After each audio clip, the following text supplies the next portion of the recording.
नमस्कार दोस्तों, जय श्री कृष्णा। आज के इस वीडियो में हम बात करेंगे रावण के ससुर ने कैसे की थी पांडवों की मदद। इन्हीं सब बातों को जानेंगे आज के इस वीडियो में। तो फिर चलिए दोस्तों, जानते हैं इन सभी बातों को। कहते हैं पांडव सारे काम करने में सक्षम थे क्योंकि पांडवों के सर पर भगवान कृष्ण का हाथ था, और जिसके सर पर प्रभु का हाथ हो उसके लिए कोई भी कार्य आसान ही होता है। परंतु क्या आप जानते हैं, एक बार कुछ ऐसा हुआ कि पांडवों को रावण के ससुर मयासुर की मदद लेनी पड़ी थी।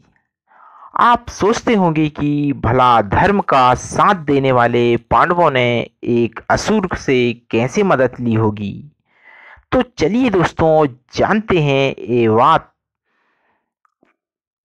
कहते हैं बात उस समय की है जब धृष्टराज ने पारिवारिक कलह को शांत करने के लिए पांडवों को रहने के लिए खांडव वन दे दिया था, जिससे कौरव और पांडवों के बीच शांति बनी रहे।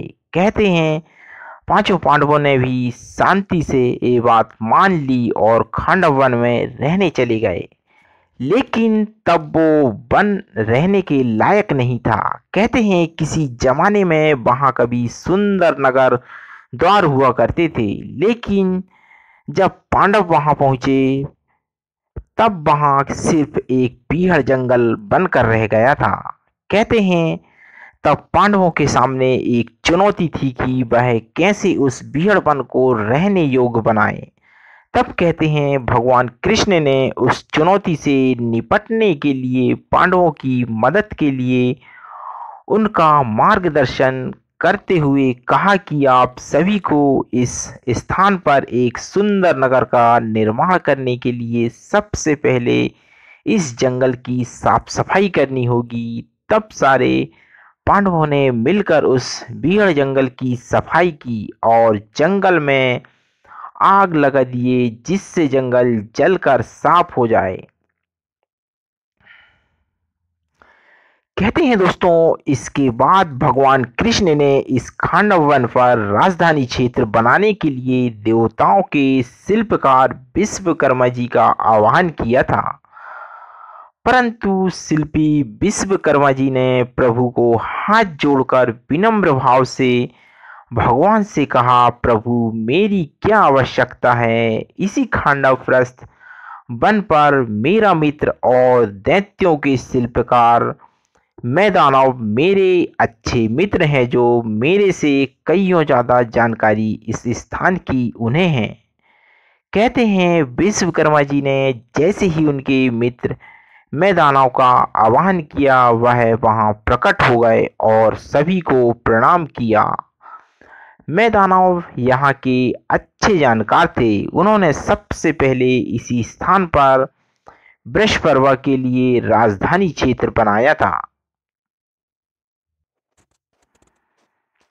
कहते हैं दोस्तों इसी खांडव वन में एक सोने की खान थी, जिसकी रक्षा साक्षात तक्षकनाग करते थे, जो इंद्र के परम मित्र थे।